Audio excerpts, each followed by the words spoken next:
This has a vibe of like people in like the Salem witch trials era, like men who are just like, this girl makes my penis go up, and that's wrong. That's wrong. Church, God, it's not my fault. It's their fucking witches. We gotta burn them. Let's just imagine some man like getting a lap dance or something. I don't know.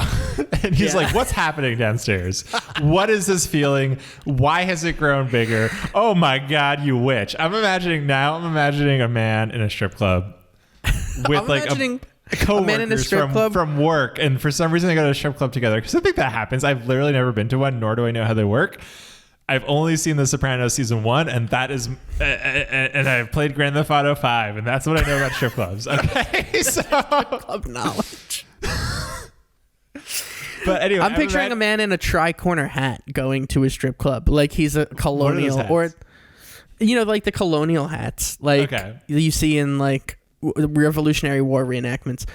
I'm picturing that, but also it's like the 1600s too, right? Okay, and a man, he's like a Puritan in Massachusetts, and he walks outside and he sees a fine dame walking along the courtyard, and he gets a little flutter, and he's like, witch, God, please do not strike me to hell, okay? It's not my fault. Clearly she's a demon.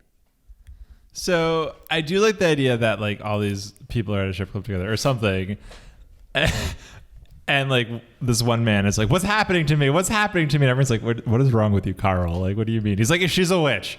She is a witch. This witch has changed my body.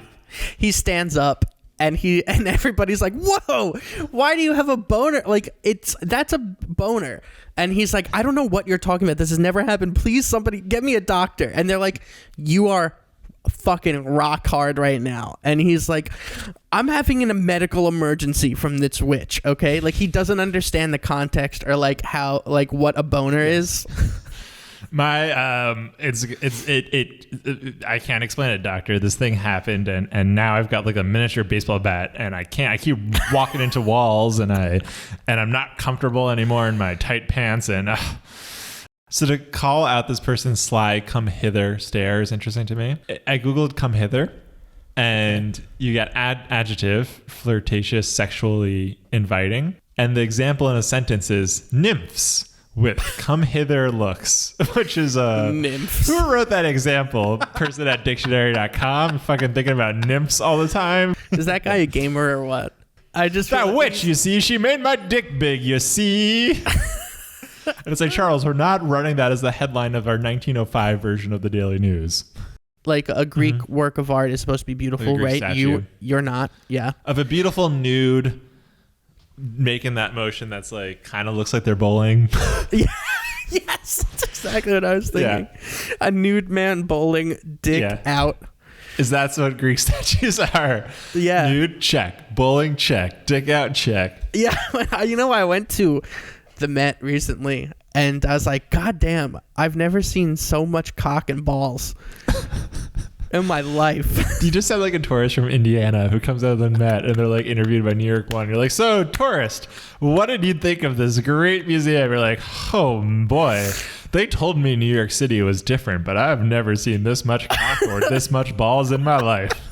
It really is a cautionary tale, because he's like, listen, the only time that you can and should have sex is if you're married. But also, on second thought, don't ever have sex, because you're going to have a kid. There's no other way around it.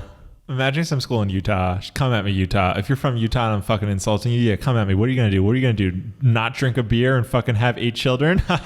Yeah, right. Yeah, come at me. Not drink some coffee? Anyway, I imagine like some like sex ed guidance counselor in Utah at some private school where they wear uniforms with fucking dumb collars. And the sex ed teacher is smoking a cigarette, and it's just like, you kids want to know about sex? And then it just plays the song. And that's it. That's it. It's like, that's what you got to know about sex. And don't forget. Cut to the kids' reactions, and they're just like not blinking. Their eyes are just bloodshot, and they're just like mouth agape. Yeah. The innuendo. Well, because he goes, let's keep this party polite, which is like, listen, the polite thing to do would not only be to not ever leave my fucking sight, Okay. But also, like, you're going around, you blew on this guy's dice. Like, he was gambling and you just, like, you gave him some of your luck. How do I know?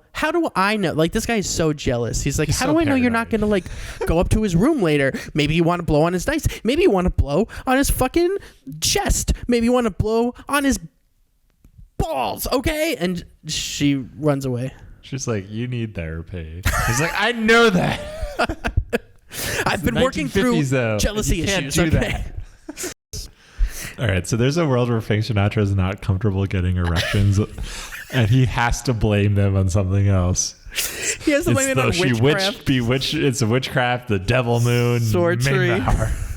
That old devil moon. It's also so funny that he says, you stole the moon from the skies. Like, he's like, Your Honor, priest, judge, whoever, God Almighty, who is judging me for having this hellish and demonic erection right now. Okay. Let me prove to you it is from a witch, okay? Not only did she change the composition of my penis, but she stole the moon. Do you see the moon? There's no moon out tonight. Why? Because this witch stole it. And then they behead her.